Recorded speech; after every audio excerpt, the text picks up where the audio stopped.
अंधी बूढ़ी माँ को पहचानने से इनकार कर दिया एक बेटे ने। जी हाँ दोस्तों, आज मैं आपको जो कहानी सुनाने जा रही हूँ वो एक ऐसे बेटे की है जिसने अपने अंधी बूढ़ी माँ को पहचानने व घर में रखने से मना कर दिया। इसलिए दोस्तों ये कहानी पूरी सुनिएगा। ये कहानी सुनीता नाम की एक महिला की है जिसका एक छोटा सा बेटा था जिसका नाम रवि था। और रवि जब 1 साल का था तब सुनीता के पति का स्वर्गवास हो गया।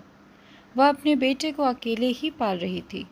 वह दूसरों के घरों में बर्तन, झाड़ू, पोछा लगाकर जो पैसे कमाती थी, उन पैसों को अपने बेटे के ऊपर खर्च करती थी। वह हमेशा इस सोच में रहती थी कि मैं अपने बेटे को स्कूल में एडमिशन कैसे करा पाऊंगी, उसको एक बड़ा इंसान बना पाऊंगी या नहीं। हमारा घर भी किराए का है। वह दिन रात बहुत मेहनत करती थी। वह थक जाती तो अपने बेटे को याद कर फिर से काम करना शुरू कर देती। वह लोगों के कपड़े भी धोने लगी और अधिक पैसा जमा करने लगी। एक दिन सुनीता ने अपनी मालकिन से कहा कि आपका बेटा जिस स्कूल में पढ़ता है उसी स्कूल में मेरे बेटे का एडमिशन करा दीजिए और जो भी फीस होगी आप वह मेरी तनख्वाह से काट लीजिएगा। मालकिन ने सुनीता के बेटे का एडमिशन स्कूल में करा दिया और अपने बेटे की पुरानी किताब भी उसको दे दी पढ़ने के लिए। सुनीता का बेटा रवि भी अब स्कूल जाने लगा और स्कूल के बाद खूब अच्छे से मन लगाकर पढ़ाई करने लगा।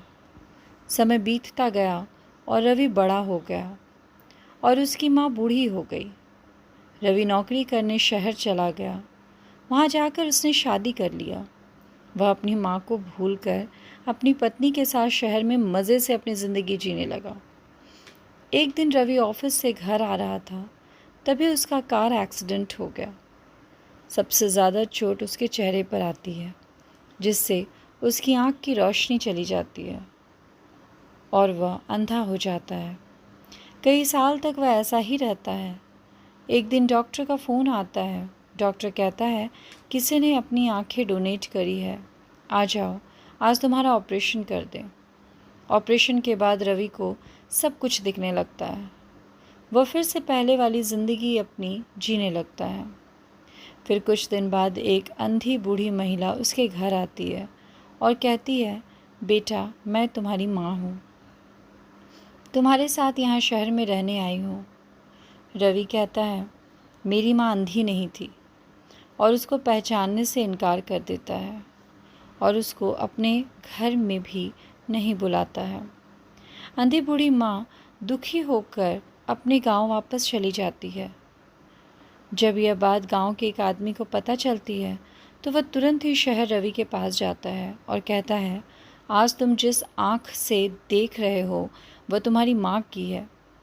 तुम्हारी माँ ने अपनी आँखें तुमको दे दी और आज तुमने ही उसको पहचानने से इनकार कर दिया। यह सब सुनकर रवि रोने लगा और तुरंत गांव पहुंच गया अपनी माँ के पास और उनका पैर पकड़कर रोने लगा और कहा, माँ अगर तुम मुझे चप्पल से भी मारोगी तो मैं आज के बाद तुमको छोड़कर कहीं नहीं जाऊंगा। तुम बस मेरे साथ ही रहोगे। बस एक बार मुझे माफ़ कर दो। उसकी माँ की आंखों में आंसू आ गए और उसने तुरंत रवि को गले से लगा लिया। माँ तो आखिर माँ ही होती है। एक अच्छे इंसान के साथ हमेशा अच्छा ही होता है। तो दोस्तों, अगर आपको मेरी ये कहानी अच्छी लगी हो तो मेरी कहानी को लाइक करें, ज़्यादा से ज़्यादा शेयर करें और हाँ, मेरे चैनल को सब्सक्राइब करना बिल्कुल ना भूलें। धन्यवाद।